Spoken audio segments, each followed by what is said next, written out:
a few months ago, I got my first proper job. I've had like little like Saturday job and work like this before, but man, I dropped out of school and I finally got a way to bring some money into the house, and really see my way through. It was a sales job with a wonderful man called Bradley. It's been a few weeks. I now no longer do that job. However, oh my God, the way I got this job was perhaps the best thing of all time. Most people, when they apply for a job, you're going to put your experience on that. But one of the things that people are most annoyed about, especially young people, is how are you supposed to have any experience and get a job to get some experience? I didn't have any experience. I'd never worked in somewhere good before. But it is the job of the true visionaries of society to see opportunities where they're it's the things people go unnoticed. It's the little things. You've got a set of skills that you aren't capitalizing on, and you just don't know it. I had years of Clash Royale ability, and realistically, everyone's got GCSEs, everyone's got A levels. I didn't have a degree. I'm going to be applying for this job against people with a degree. So, am I going to use 3 years to get this piece of paper just to be normal and on a fairground? No, I'm going to leverage what makes me unique. Clash Royale. I think maybe it was 2 years ago now, I achieved Ultimate Champion for the first time. I remember those pushes, those butthole clenched pushes where, holy moly, it sounds like I'm giving birth. Lying on my bedroom floor for 9 hours at a time, desperately trying to go from Royal Champion to Ultimate Champion. I don't know I think they've changed the system now, so it's a bit easier, which kind of sucks because the first one, you had to get 12 wins uninterrupted. I could get from Grand Champ to Royal easily. That was 9. Let's talk about those 12 wins, man. It does it to you. There is no feeling, and all clashers know this when you've clashed seriously. I don't have it anymore. People won't have it anymore. It does wear off if you clash a lot, but when you're on the up and come, when you're on the come up, not the up and come, when you're on the come up, and oh my days, you're pushing arenas, you start to feel a bit of pressure. Usually the first few arenas you can glide through, and this is the same in the ranked version as well. But then say maybe that's a good place. Trophy inflation is awful right now. That means I just don't know what to say, but it will be about 2k trophies, I think. Maybe? I don't know. But definitely Rascal's Hideout. This arena, that's quite a high up one. But this arena is just impossible. You've started to come across level 16 Mega Knights and you're just vastly underleveled. And then you've had your first push up to, the end of the arena. One game away, and then you've lost it again. Your first tilt. Everyone remembers this. And my father loves to clash. I remember he started clashing a little bit after me. So I'd gone through this phase and just watching him do ooh. I've seen it with my friends too. And just thinking I do not envy those, man. Oh my God. But there was nothing quite as bad as the Ultimate Champion push. It really isn't. Speaking of giving birth, I think I'd rather have this type of butthole clenching push than a push to Ultimate Champ. No joke. The push to Ultimate Champ is the most painful human experience I can imagine. Especially, man, because of the fucking season timer. Trophy Road is eternal. Trophy Road will wait. This is why it's kind of intimidating and annoying, because you always come back. And it knows you do. It's going to fuck you over. And then you're going to put your phone away, maybe for a week, You've had enough of Clash, and then you get back. Maybe you just play one game at the start, maybe 2, maybe 3. And then you're I've got some trophies there. Some daily tasks to do. I could level up my pass. And then you keep pushing. You keep playing. And before you know it, you get a little whiff of the next arena. Holy shit. It's addictive. But Trophy Road will wait forever. Because after you've done all that, it's just gonna send you right back down to the bottom of your current one again. And eventually you break through. Eventually you do. Just, if you keep playing enough, you get enough card levels and you break through, you get to 10k, which is like hilariously inflated now. Like, no offense, like I've played the game for like 5 years. I've got a mate who's played for like 1, and he's there. Like, I was just like, what? How do we have the same trophies, brother? Like, outrageous. However, ranked. Maybe the saving grace of everything, because the leaderboards do not lie. I got top 10 in the UK, like, and that's when I like stopped, because oh my god, that was good. But the grind to Ultimate Champion, you have a 30-day cycle to go from it's like bronze. No, it's not bronze. That's Rocket League. The bottom one. Yeah, they changed it. There used to be way more arenas, and now there's like tiers in ranked, and now they cut off like the first 3. It's stupid. It's actually stupid. But you've got only 30 days, because every time it resets every month. And at the start, when you're not that good, it takes you a long time to get to Royal Champ. And then, my friends, you may only have like a week to get those 12 consecutive, or like, not 12 consecutive wins, but those 12 wins. Holy shit. And maybe on the first day you take a break. 6 more days, it's not a problem. You'll get a couple wins in. You know, you got to like 4 wins total. 5th, you lose a couple, so now you're on like 2, and two wins never counts, because like you can always win 1 match, and then like it's just the number of times we go boom boom. The trick is to not. It's so weird. I'm going to do a psychological analysis, I think, of Clash. Like, I don't get how you get these losing streaks, but it happens. And then say you gets to like a couple of days elapsed. You've maybe got the best one you got so far is 7. And you're playing the mental games to yourself, thinking like, well, I got to 7 wins, and that was like 1 was the, so like 0 was the baseline. You got 7 up, so it's like, oh well, if I just treat 7 as the new baseline, I can do that again, you know. But that's not how it works, because when you're on 0 wins, all the ones you lose, you can't go negative.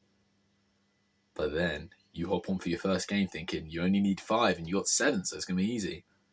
And you lose on, you back to 6. You lose on, oh, now you're on 5. Fuck.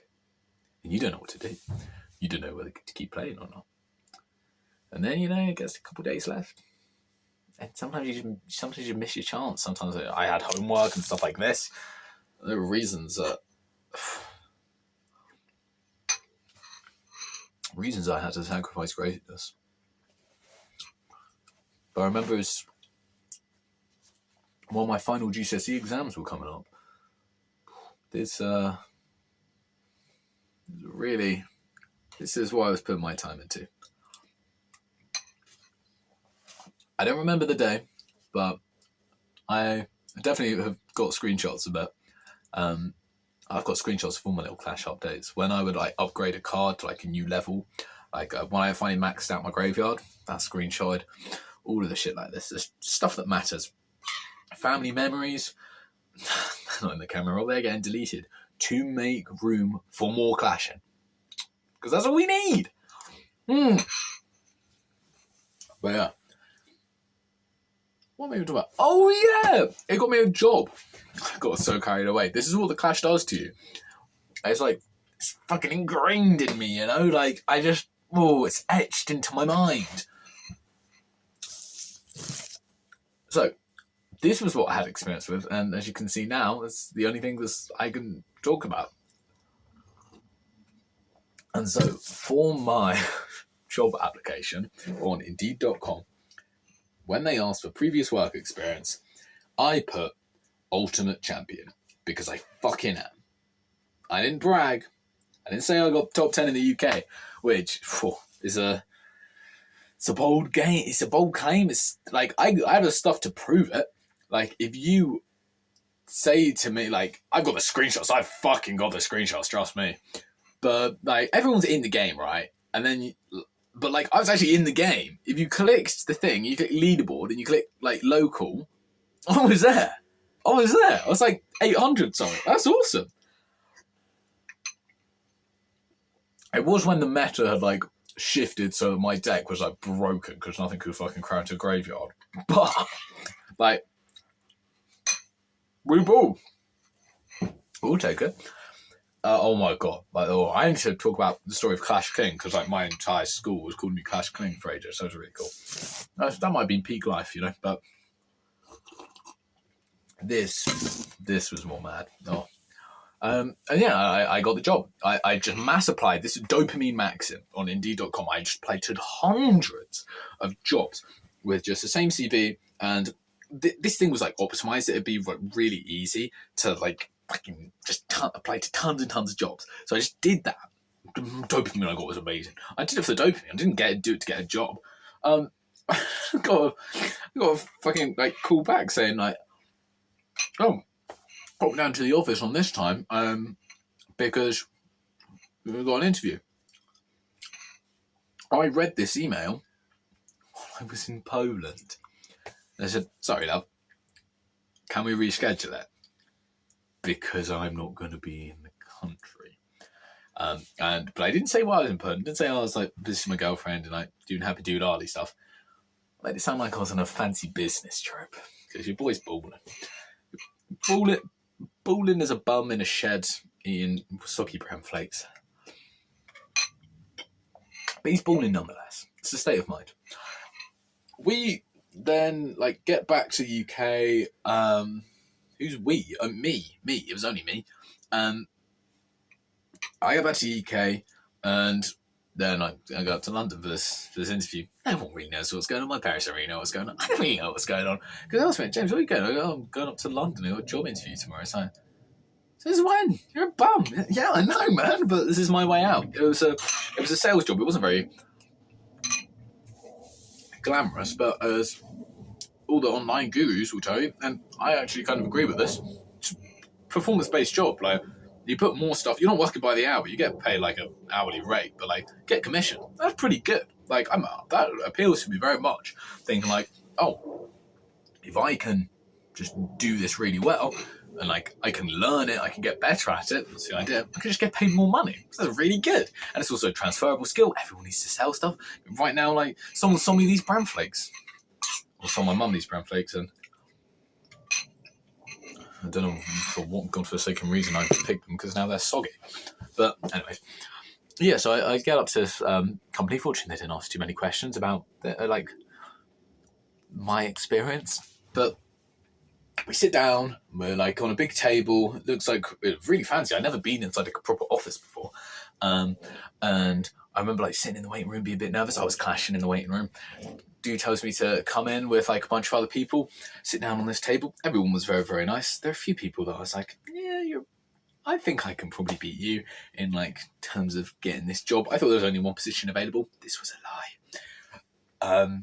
I say that with a little bit of because I thought I was the special one. You'll see why. And a couple of people put around me that have already had sales experience. They were like 25-year-olds there with like iced out wrists or something. They weren't actually iced out, but otherwise whatever. But I wouldn't need a job if they were iced out. But yeah, Brady sits down with his like gold Rolex on and explains it to us. And you know, I'm just trying to show a hunger for learning. Really, I'm just kind of being myself, and I just have a hunger for learning, I guess.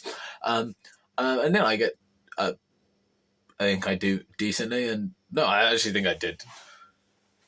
Out of everyone I saw, I'm pretty sure I did really well. But maybe I'm just awfully biased. I wouldn't mind if like someone said to me, you did shit, James. I'd be like, oh well, there's what it is. But I think I did quite well. And then 5 o'clock that day, after I've come back and I've said hello to my dear friend, and while I sort of bombed to his house for a bit, sat in the bedroom with him, and get a call and you got the job. Oh my God, Bradley, thank you so much. Because it's like, in my eyes, this is a ticket to the penthouse, you know? We've made it. We've made it. I've now got a minimum wage job, which is probably what everyone thinks when they get like their first job. Maybe not when you're 18. Like maybe this is a bad thought I had, but I saw like a reel on Instagram saying like how we were moving as 14-year-olds when we got paid like less than minimum wages to job. Like I was like Drake, just the God's plan. Like hand out money, God's plan. But yeah, I was happy, and so the next day I got up to London to do my sales training and stuff like this, and I mean, it looks good. They've got numbers on the board of how people were earning like 2K that week, and that's like I'm there thinking about all the money I could be making and stuff like this, which is natural. Like it's, I guess, kind of people would. My muscles even spasming. It looks fucking weird. There. And I just have like all this like glamorous like ideas about like I'm gonna be at the Wolf of Wall Street, stuff like this. Because like this is a skill, like I can like actually like work on this, and this is the way out. We've done it. And yeah, and then a few days later I get told like you should kind of really focus on your A levels, and I get a lot of people advise me to not do this. I back myself a lot, so I was like, no, I'm still gonna do it. And then there was it caused visible stress with a lot of people that like I was gonna like throw my future away so I could sell door to door. And then like it just really wasn't worth it. And in hindsight, it's not the end of the world that I haven't been working a job for like a month and I get paid minimum wage. Like it's not that, it wouldn't have been that much money. It's not like a life-changing amount, and no company realistically is gonna care about 1 month of experience and like some shitty door-to-door job, because most people are going to quit after 2 months anyway, so it doesn't really show that you have work ethic, because you haven't actually been tested. But yeah, so then we were back to being a bum, and it always gets you. And ironically, most people would have thought my employment would have resulted in less bumminess in the world, but the reason I initially applied was some twisted bit of me that was thinking, well, even if I can't take these jobs, because it gets to the interview stage and they realise I'm an idiot who says he's ultimate champion, I can just stop all of the other people I take out in like the process of like funneling down. So imagine it's like a bracketed football thing, and so it's like me versus John, who's 40 years old and really needs to feed his family with his job, or the ultimate champion. If I can just beat him, the bumminess has spread to one other person. I've kept him bumming. And I thought I was going to go. I didn't think I was going to get the job. I really found out they basically just hired everyone that applied. Like, I was like, well, why do an interview then, But, so yeah, I thought, there would now be 2 bums.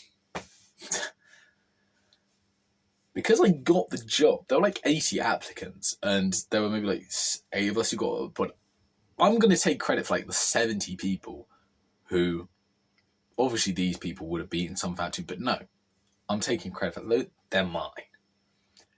70 bums. And I mean, people could say, well, it's worth it, even though it went from 1 bum to 70 bums.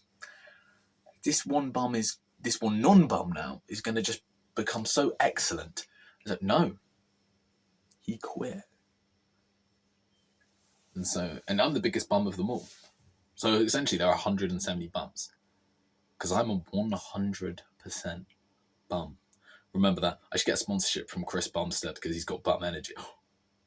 Genius idea. That, I've just had it. I've had the idea that's going to let me make it out. We've done it. Stay bumming. Have a wonderful one. Goodbye.